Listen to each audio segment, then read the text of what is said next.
Bonjour tout le monde, je m'appelle Jerry et je suis l'expert Fuji. Et aujourd'hui, devant moi, j'ai le tout nouvel appareil, la XQ1 de Fujifilm. J'ai deux versions ici. J'ai la version argentée ainsi que la version noire. Et aujourd'hui, je vais juste aller de travers les boutons et les touches sur l'appareil. Donc, le premier aperçu. Donc, sans plus de délai, je vais prendre l'appareil argenté et vous allez voir ici, sur le devant du boîtier ici, que nous avons, autour de l'objectif, nous avons ici une molette de contrôle qui est programmable. Tu peux soit le choisir pour changer les modes ou bien même qui contrôle le zoom. Nous avons ici une petite lampe pour l'assistance de mise au point en noirceur. Donc, comme vous pouvez voir, le devant est très net, pas beaucoup d'informations sur le devant du boîtier.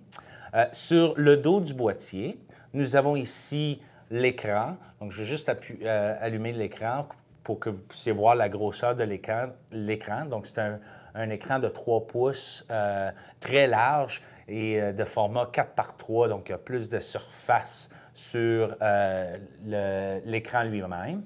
Nous avons ici une petite place pour mettre le pouce quand on tient l'appareil et à côté, nous avons le petit indicateur pour quand l'appareil accède à la carte mémoire, donc l'écriture et la lecture de la carte mémoire. Nous avons ici la touche pour le visionnement d'images. À côté de la touche, nous avons ici pour les vidéos. Et nous avons aussi une autre molette de contrôle autour de la touche menu OK ici. Encore ça nous aide à choisir certains modes, certaines conditions, changer l'ouverture et d'autres choses. Au fond, nous avons le display back. Et en bas ici, nous avons la touche EFN. La touche EFN, c'est une touche programmable. Quand on la touche, ça nous donne certains choix dépendant de les touches sur le dos, tout comme la XF1. Et c'est programmable complètement, donc vous pouvez même changer qu'est-ce que les touches font. Et aussi, autour de la molette de contrôle, nous avons accès au flash, donc certains modes du flash, la compensation d'exposition, ainsi que la poubelle pour effacer les images, et le mode macro ici. Donc, le dos est encore très net, très peu de boutons à jouer avec. Sur le haut de l'appareil, nous avons ici le flash. Donc, c'est un flash intelligent, super intelligent. Donc, les expositions de portraits, etc. vont être excellentes. Et pour allumer le flash, il y a le bouton ici en dessous pour le monter. Une fois qu'il est monté, il est en mode soit automatique ou forcé, dépendant de votre choix.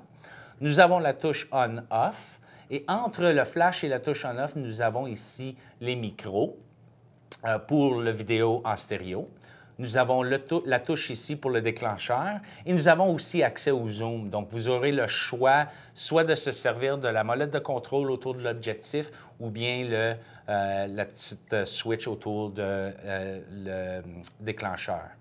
Nous avons ici la molette de contrôle principale avec tous les modes automatiques, les modes avancés ainsi que les modes manuels aussi.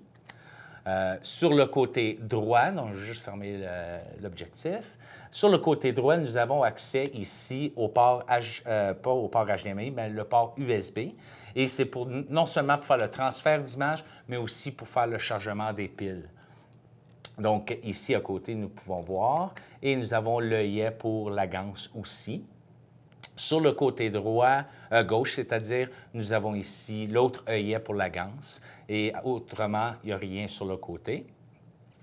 Au fond de l'appareil, nous avons le montage de trépied, le port HDMI, ainsi que la porte de pile pour la pile ainsi que la carte mémoire ici au fond. Donc, on suggère une carte assez rapide.